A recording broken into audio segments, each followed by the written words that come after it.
வணக்கம். தற்போது நடந்து முடிந்திருக்கின்ற பாராளுமன்ற தேர்தல் தமிழ்நாட்டு அரசியலில் சில கட்சிகள் வெற்றி பெறாவிட்டாலும் சில மாற்றத்தை உண்டு பண்ணியிருக்கிறது.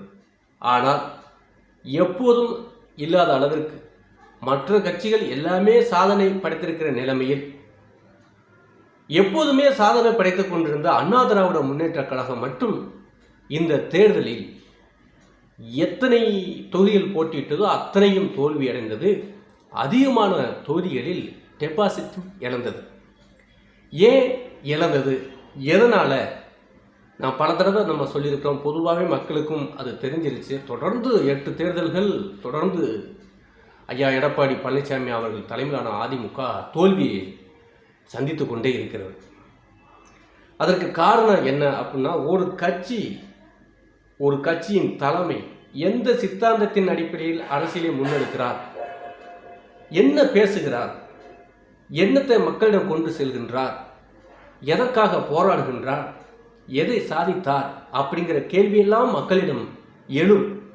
ஒரு அரசியல் தலைவர், ஒரு கட்சியின் தலைவர், அவருடைய ப்ரொஃபைல் என்ன, அவருடைய ஐடி என்ன அப்படிங்கிற ஒரு கேள்வி எழும். அவர் எப்படிப்பட்டவர் அப்படிங்கிற ஒரு கேள்வி எழுந்து மக்களிடம் அவருக்கு உண்டான வாக்குகளாக மாறும். அப்படி உருவான தலைவர்கள் தான் அதிகம். அறிஞர் அண்ணா அவர்கள் அப்படித்தான். அந்த அவருடைய பேச்சுக்கள், அந்த தமிழ் பேச்சு, அதே போன்று மக்களுக்கான நலத்திட்டங்கள், நேர்மை, இதெல்லாம் அவர்கிட்ட இருந்ததாக சொல்லுவார்கள். கலைஞர் கருணாநிதி அவர்கள் அவருடைய அந்த தமிழ் புலமை ஏதோ ஒன்றாவது, நல்லவங்க கெட்டவங்க அது ரெண்டாவது, அதெல்லாம் தாண்டி மக்களுக்கு பிடிக்கணுங்கிற ஒன்று இருக்குல்ல. ஏதோ ஒரு தலைவர் ஏதோ ஒரு வகையில் மக்களுக்கு பிடிச்சி, அடடா என்ன மாதிரி பேசுகிறாரு, ஒன்று அப்படி ஏப்பா என்ன மாதிரி மக்களுக்கு செய்கிறாரு, ஏதோ ஒன்று செய்தால் தான் இருந்தால் தான் அது தலைவர்னு சொல்லி அவங்கள மக்கள் ஃபாலோ பண்ணுவாங்க, தொண்டர்களாக மாறுவாங்க, அவர் ஒரு கரிஸ்மாட்டிக் லீடராக மாறுவார். அப்படித்தான் கலைஞர் வந்தார். அதுக்கடுத்து புரட்சித் தலைவர் எம்ஜிஆர் அவர்களும் அப்படித்தான் வந்தார். ஏழைகளுக்கு உதவினார், திரைப்படங்களில் மது அருந்த மாட்டார், படங்களிலே பாமர மக்களுக்கு உதவு போலவே நடிச்சிருப்பார். அப்போலேருந்து ரசிகர்களை அவர் சம்பாதிச்சார். ரசிகர்கள் நிறைய அவருக்கு உருவானாங்க. அப்படிங்கிறது வழியில் நல்ல மனிதர் ஏழைகளுக்கு உதவுவார் அப்படிங்கிற ஒரு பிம்பம் அவர் தலைவராக உருவானார். அதன் பிறகு ஜெயலலிதா அம்மையார் வந்தாங்க. அது எம்ஜிஆர் அவருடைய வாரிசுங்கிற முறையில் இவர் அதை முன்னெடுத்தார். அதே மாதிரி அவரிடம் என்ன நடந்தது, கரிஸ்மாட்டிக் சினிமா நடிகை, முக கவர்ச்சி, அது மட்டும் இல்லாமல் டேலண்ட், எல்லா மொழியிலும் பேசக்கூடியவர், எல்லாம் அறிந்தவர் அப்படிங்கிற திறமை ஜெயலலிதா அம்மையாரிடம் இருந்தது. அதனால் அவருடைய தலைமையை மக்கள் எம்ஜிஆருக்கு பிறகு ஏற்றுக்கொண்டார்கள். இது இப்படி படிப்படியாக தமிழ்நாட்டு அரசியலில் ஒரு தலைவர் ஏதோ ஒரு வகையில் மக்களுக்கு பிடிக்கணும். அப்படி பிடிச்சா தான் தலைவர் அப்படி ஏற்றுக்கிட்டு ஓட்டு போடுவாங்க. இது வரைக்கும் தமிழ்நாட்டு அரசியலில் வெற்றி பெற்றவங்க எல்லாமே அப்படித்தான் வெற்றி பெற்றிருக்காங்க. ஆனால் அண்ணா திராவிட முன்னேற்ற கழகத்தில் எம்ஜிஆர், ஜெயலலிதா அம்மையார் எல்லாருமே அப்படித்தான் மக்களிடம் போய் சென்று அவங்க வெற்றி பெற்றாங்க. திரு எடப்பாடி பழனிசாமி அவர்களால் மட்டும் ஏன் முடியலை? இதுதாங்க, வேறு ஒன்றும் சாதாரண லாஜிக். யார் எடப்பாடி பழனிசாமி? மக்கள் கேட்பாங்க. எப்படி அரசியலுக்கு வந்தார் கேட்பாங்க. யார் மூலம் வந்தார் கேட்பாங்க. சரி, வந்துட்டாரு, என்ன பேசுகிறாரு மேடையில்? இலக்கியம் பேசுகிறாரா, வரலாறு பேசுகிறாரா, சயின்ஸ் பேசுகிறாரா, இல்லை சீமான் இயற்கை சார்ந்த அரசியல் சீமான் பேசுகிறாரே, அதை பேசியே அவர் வாக்கு வங்கி இப்போ பெரியச்சு. சீமானை மக்கள் ஏற்றுக்கிட்டாங்களே. இப்போ இந்த பாராளுமன்ற தேர்தலில் தமிழ்நாட்டு அரசியலில் ஒரு மாநில கட்சியாக அங்கீகரிக்கக்கூடிய கட்சியாக தேர்தல் ஆணையம் அறிவிச்சிருச்சே சீமான் அவர்கள் கட்சி. அப்போ அவரோட அரசியலை மக்கள்கிட்ட தமிழ் உணர்வாளர், இயற்கை சார்ந்த அரசியல், புது வித அரசியலை பேசுகிறாரு, அது மக்களிடம் போய் நிற்கிது. அந்த தத்துவார்த்த அரசியல் மக்களுக்கு பிடிச்சி சீமான் அவர்களை ஆதரிக்கிறாங்க. ஒருத்தர் ஈர்க்கிறதுக்கு காரணம் வேணும் இல்லை, வேற அவர் ஒன்றும் பெரிய ரசிகர் மன்றத்தில் வச்சு பெரிய ஹீரோவாக இருந்து அரசியலுக்கு வரல. தமிழ் மீது பற்று, ஈழ ஆதரவு, அதே மாதிரி இயற்கை சார்ந்த அரசியல், இப்படி அவர் வித்தியாசமான அரசியலை முன்னெடுக்கும் போது அதே மாதிரி கூட்டணி இல்லாமல் தனிச்சுதான் எப்போ போட்டிடுவேன், வெற்றியோ தோல்வியோ பார்த்துக்கிறேன் அப்படிங்கிற அந்த தில்லு மக்களுக்கு பிடிக்குது. திரு எடப்பாடி பழனிசாமி அவர்களை ஏன் எதுவுமே பிடிக்கல மக்களுக்கு, அதான் பிரச்சனை. அதிமுக நல்ல கட்சி, இன்னமும் இரட்டை இலைக்காக வாக்களிக்கிறாங்க. அது ஜெயலலிதா அம்மையார் மீது உள்ள பற்று, எம்ஜிஆர் மீது உள்ள பற்று. 9 தேர்தலில் வாய்ப்பு கொடுத்துட்டாங்க திரு எடப்பாடி பழனிசாமி அவர்களுக்கு. ஒன்று, அவர் மக்களுக்கு ஏற்ற மாதிரி தன் திறமையை வளர்த்துக்கணும். இல்லை அப்படின்னா அந்த கட்சி நலன் சார்ந்து அந்த கட்சி யாருக்காவது வாங்க, எல்லாரும் வாங்க, ஒன்று சேருவோம் அப்படின்றாவது அந்த நிலைமைக்கு வரணும். ஸோ எதுவுமே இல்லைங்க. இதுதாங்க உண்மை. திரு எடப்பாடி பழனிசாமி அவர்கள் மீது ஒரு ப்ளஸ் இல்லைங்க அரசியல் தலைவராக இருக்கிறதுக்கு. அதுதாங்க உண்மை. அந்த கட்சி தோக்கிறதுக்கு காரணம் அது ஒரு காரணம். இன்னும் ஒன்று, அந்த கட்சி பிளவுபட்டு கிடக்குது.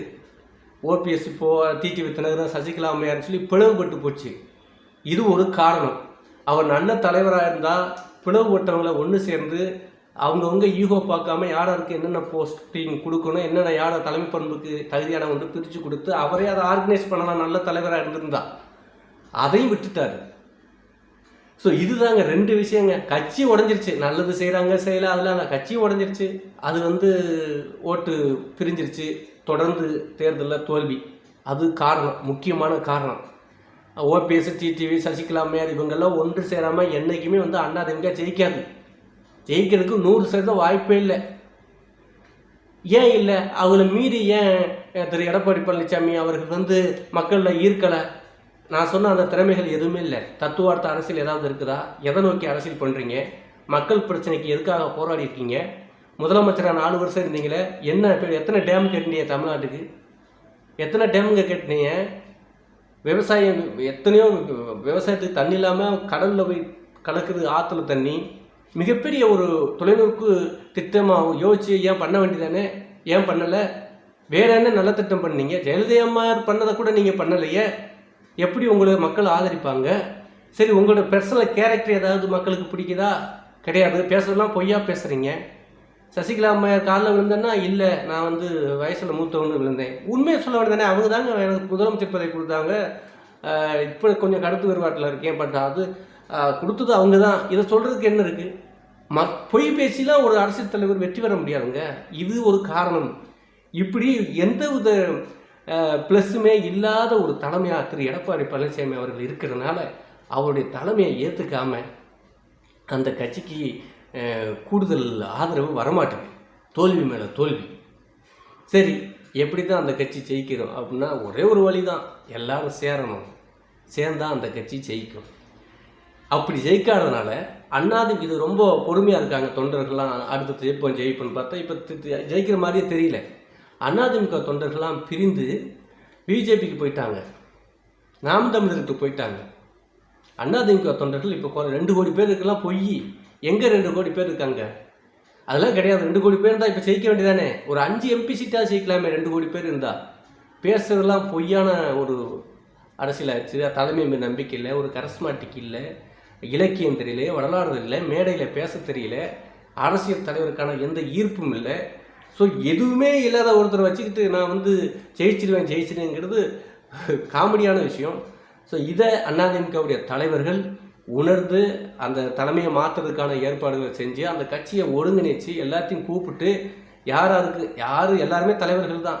திரு எடப்பாடி பழனிசாமி அவர்களும் சரி, செங்கோட்டையன் இருக்கார், ஓபிஎஸ், டிடிவி, சசிகலா அம்மையார், கேசிபி, பிரிஞ்சு எல்லாத்தையும் கூப்பிட்டு அவங்கவுங்களுக்கு தகுதிக்கு ஏற்ற மாதிரி போஸ்ட்டுகளை பிரித்து கொடுத்து ஒரு ஒருங்கிணைந்த அதிமுகவா கூட்டு தலைமையாக அந்த கட்சியை வழி நடத்தினா அழகாக. இப்போல்லாம் பார்த்தீங்கன்னா திமுக ஒன்றா சேர்ந்துருந்தால் திமுகவை ஜெயிச்சிருக்கலாம்.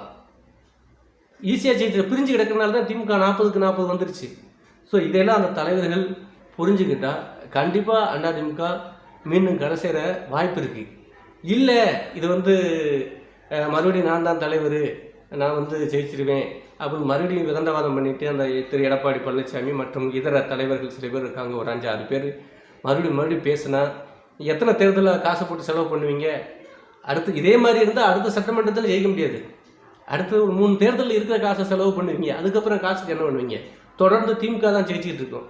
ஆனால் அடுத்த சட்டமன்றத்தில் பிஜேபி முந்திருச்சு, 2வது இடத்துக்கு வந்துருச்சு. நிறைய தொகுதிகளில் பிஜேபியாக திமுகங்கிற ஒரு கட்டமைப்பு உருவாயிருச்சு. இப்போ அதிமுக இனிமாவது சுதாரிச்சுக்கிட்டு அதிமுக தலைவர்கள் கட்சியை காப்பாற்றி அந்த கட்சியை ஜெயலலிதா அம்மையார், எம்ஜிஆர் அவர்கள் எப்படி வழிநடத்தி கொண்டு போய் மக்கள் கட்சியாக மாற்றினாங்களோ அந்த மாதிரி எல்லாரும் ஒன்று சேர்ந்து திரும்ப இதை பேசி என்னென்று ஒன்று சேர்ந்து கொண்டு போக பார்த்தீங்கன்னா அந்த கட்சி வெற்றி பெற வாய்ப்பு இருக்குது. இல்லைனால் கட்சி கரையிற வாய்ப்பே இல்லை. நன்றி.